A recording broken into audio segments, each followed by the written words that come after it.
A few years ago, I tried to do some colored leather inlay work into my watch bands,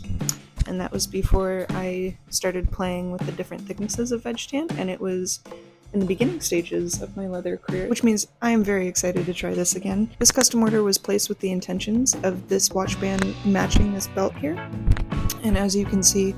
under the top layer of dark brown veg-tan, there's a layer of teal underneath that, and so I had to dig through my leather and find a scrap of teal to match that belt as closely as I can. Typically for the backing of my watch bands, I use a light brown designer calf, so I have found these pre-cut watch bands